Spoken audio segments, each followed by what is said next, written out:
Western Spring Television. Ours it is.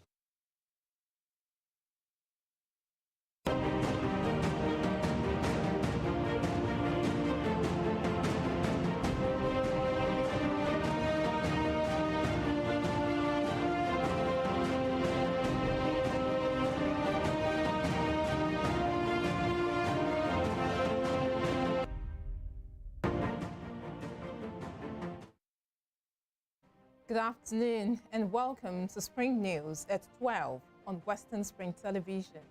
Here are the top stories of the news. NNPP presidential candidate Kwakwanso meets Oni of Ife, inaugurates campaign office. Police repel suspected bandits in Shinkafi local government area of Zamfara state.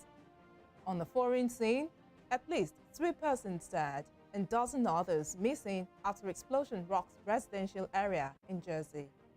My name is Damilola Raphael.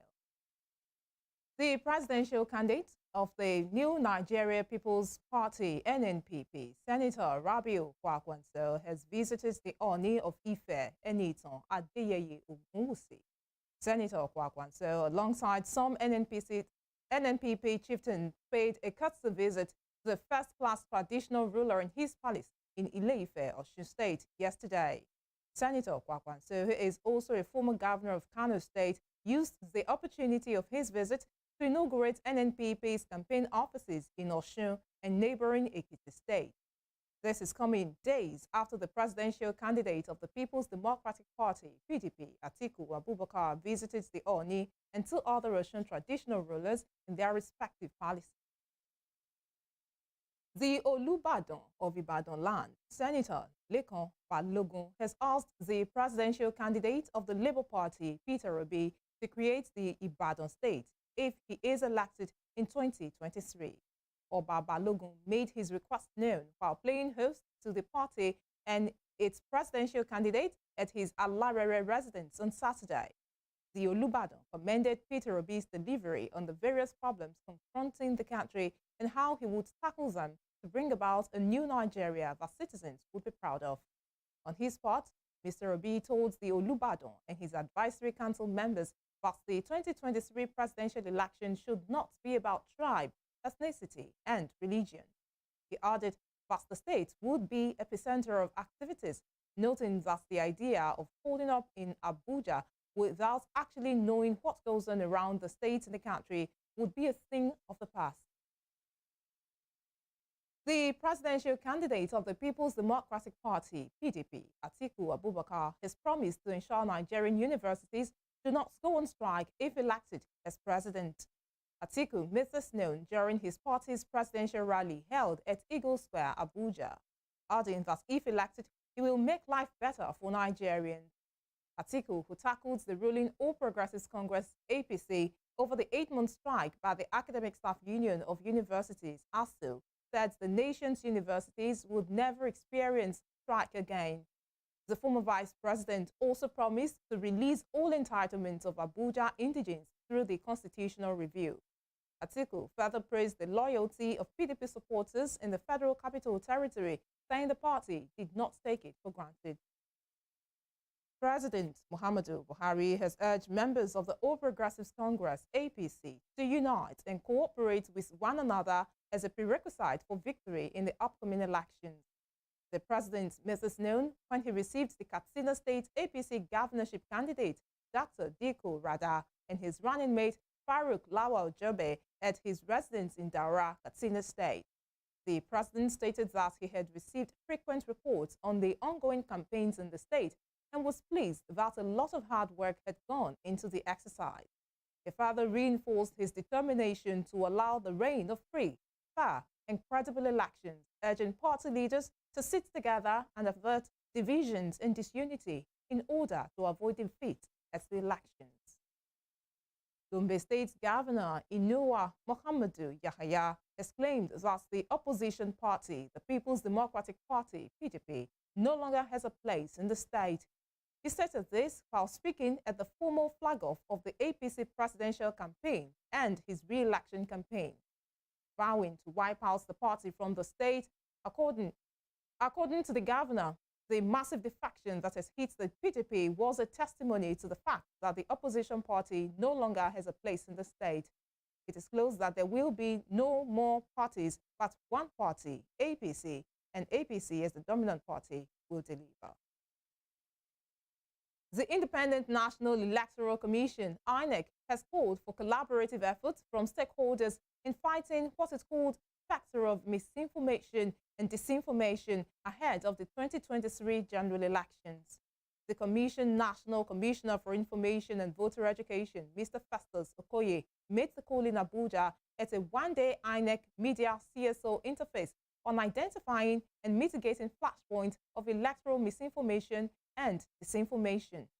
Mr. Okoye said while the country continues to prepare for the 2023 general election, the Commission would rely on the support of all stakeholders and friends of the country to overcome the identified challenges.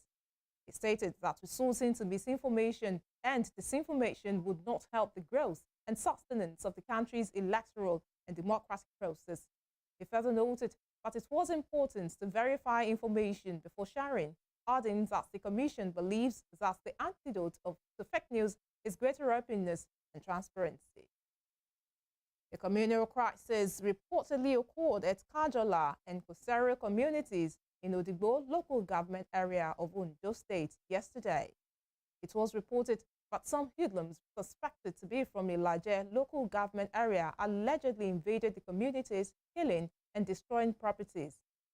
According to eyewitness, some residents of the affected communities and some policemen, as well as other security agents, were found killed in the communal clash. The State Police Public Relations Officer Fumilayo Odunlami confirms the clash, adding that policemen are already at the scene of the incident. She, however, could not confirm reported killing of policemen or security agents in a crisis. The Zamfara State Police Command has repelled terrorist attacks on two communities in the Zomi and Shinkafi local government areas of the state. The Police Public Relations Officer Mohammed Shehu made this known while parading suspected bandit collaborators yesterday in Guzau, Zamfara State capital. He noted that the police arrested 3 suspected bandit informants who allegedly collaborate with bandits to impose levies on some communities and divulge information on operational activities of security agencies to the terrorists. The command also arrested 6 suspected bandit collaborators who allegedly specialize in supplying hard drugs, including Indian hemp, to terrorists operating in the state. Bauchi State Governor Bala Mohammed says he will implement the death penalty for offenders of violence against persons if they are prosecuted and sentenced to death. Governor Mohammed expressed deep concern about the prevalence of such crime in the society as he signed into law the amended Violence Against Persons Prohibition (VAP) Law 2021, which now includes the death penalty. He also signed 3 executive bills into law, including the 2023 Appropriation Bill, the Administration of Criminal Justice Act, and the Bauchi State Penal Code. The Bauchi State government, in partnership with the UN Women and the UK government, had inaugurated a technical and advisory committee to implement the VAP Act in the state on April 30th, 2021. Fuel queues amidst high petrol prices have continued to persist across major cities of the country. This is despite claims by the Nigerian National Petroleum Company Limited of fuel sufficiency that will last the country for 34 days. Olayinka Ali was in town and completes the story. 7 days after Western Spring Television first spoke with motorists on petrol queues, there seems to be no respite. In Oshogbo, the Osun State capital, motorists were seen hustling to get petrol. Some motorists have lost man-hours on the queue, while some have left their cars at the petrol station because they could not continue to be on the queue. For Bola Oladepo, who has been on the queue for 6 hours before luck finally shone on her, the government should do everything within their power to ensure there is no future recurrence of fuel scarcity. Obviously not okay. It is not right. But with the way things are at the moment, there is scarcity, and if government can see to it, hopefully the scarcity will go after a while. Fumilayo Oyedeji expressed her displeasure Because of the unbearable situation, she lamented on how troubled she had been under the scorching sun just to get some fuel to move her car. In fact, the situation is becoming unbearable. We want our government to please do something. Meanwhile, Segun Ajiboye stated that if there was enough supply from the depot, there won't be shortage of fuel, talking from the fact that only the major oil marketers are selling fuel at the normal rate, while their independent counterparts are not selling, and if at all they would sell at exorbitant rates. I must confess, I've not been here for long. I got here just about 30 minutes ago, and I think this is a fair outlet. In the meantime, the Department of State Services DSS has issued a 48-hour ultimatum to all stakeholders in the oil industry to resolve the ongoing fuel scarcity across the country. Olayinka Ali, Western Spring Television News. You are watching Spring News at 12 on Western Spring Television. We will be right back after this break.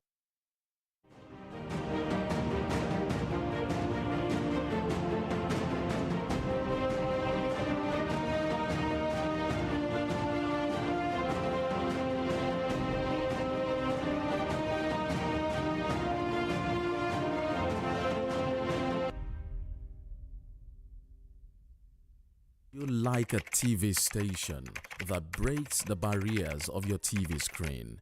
A TV station that brings infotainment to your forefront, breaking the conceptual fourth wall. Giving you television that is personal to you and your everyday life. Indigenous broadcasting for every man, cutting across the shackles of age, class, and language. With the best of equipment in digitized broadcasting. At Western Spring Television, your television experience has never been this magical. We'll bring you the best in news and programs, breaking news to you as it drops from where it drops.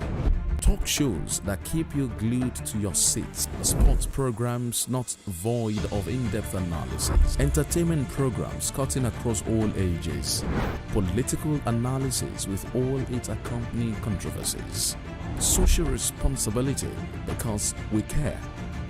Western Nigeria gave us our first feel of television. Western Spring Television is taking us to the next level.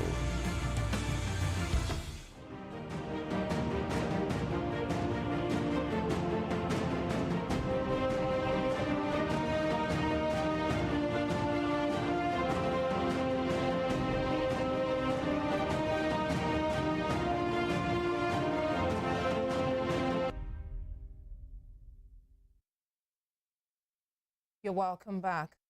President Muhammadu Buhari will today depart Nigeria for Washington, USA, to attend a week-long United States-Africa Leaders Summit.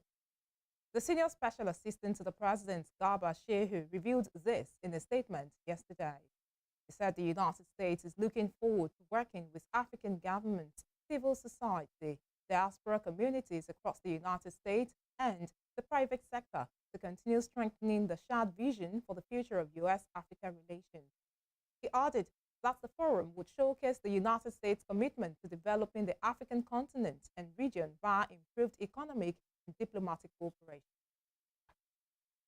Vice President Yemi Osinbajo has said that participating in the carbon market would offer Nigeria and Africa the opportunity for growth, industrialization, and job creation for its teeming population. According to him, the carbon market pipeline could create up to 30 million jobs in the next decade, with the potential to create more than 100 million jobs through climate-aligned projects by 2050.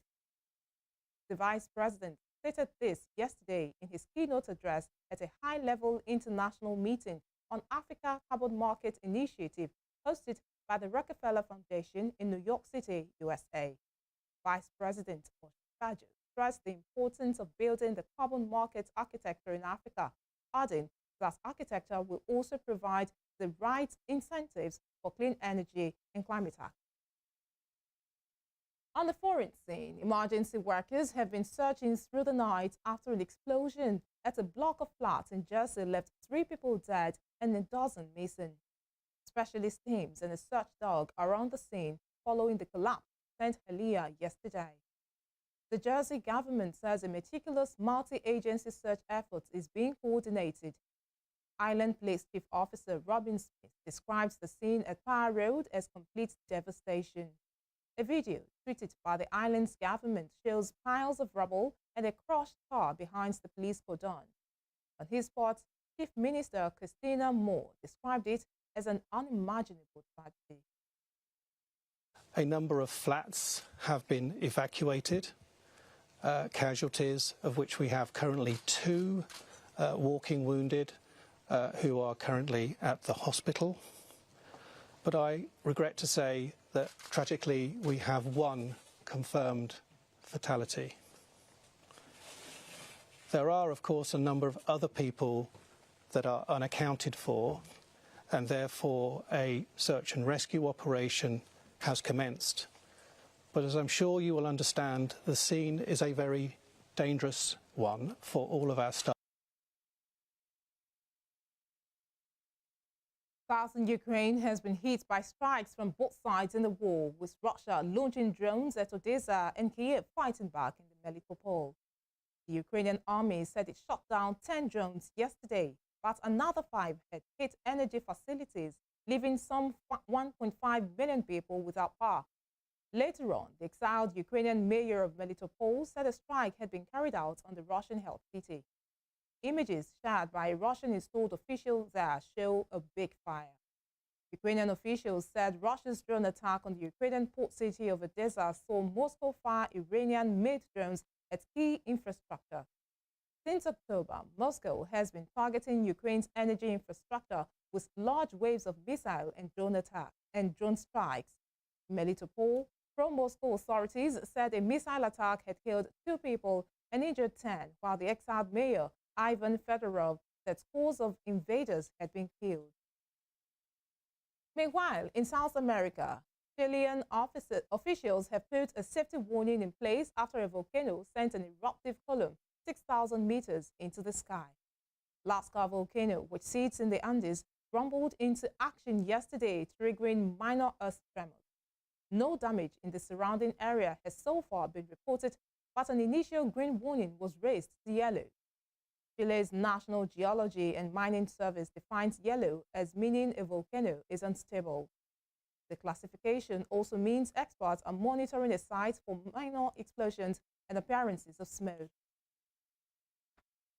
To sport, Gareth Southgate has said he will take his time before he makes a decision over his future as England coach after the bitter disappointment of their World Cup quarter-final defeat against France. Defending champions France won 2-1 at the Al-Bayt Stadium, with England captain Harry Kane blazing over from the penalty spot when handed a chance to equalize late in the game, having earlier scored from the spot. England reached the semi-finals of the World Cup in 2018 and the final of last year's European Championship, but their long wait for a major trophy will now stretch beyond 56 years. Southgate, whose contract runs until December 2024 to take in the European Championship that year, said he was proud of how his team had performed in Qatar and it was too soon to plan for the future. Meanwhile, Morocco fans in Casablanca have been celebrating after sealing their team's historic victory against Portugal in the quarterfinals of the World Cup. Morocco became the first African nation to reach the World Cup semi-finals as Youssef En-Nesyri's first half goal secured a tense 1-0 victory over Portugal at Al Tumama Stadium. The Atlas Lions, also the first Arab team to make the last 4, added Portugal to their list of European scalps with a resolute second-half performance. Walid Regragui's men will face holders France in the semi-finals at Al Bayt Stadium on Wednesday. Before we end the news, here is a recap of our top stories. The presidential candidate of the new Nigeria's People's Party, NNPP, Senator Rabiu Kwakwanso, has visited the Ooni of Ife, His Royal Highness Enitan Adeyeye Wusi Ojaja II. The Zamfara State Police Command has repelled terrorist attacks on 2 communities in the Zomi and Shinkafi local government areas of the state. On the foreign scene, emergency workers have been searching through the night after an explosion at a block of flats in Jersey left 3 people dead and a dozen missing. You can follow us on our social media handles on Facebook, Instagram, and Twitter at Western Spring Television. You can also watch us live on our YouTube channel at Western Spring Television. That ends Spring News at 12 on Western Spring Television. I am Damilola Raphael. Good afternoon.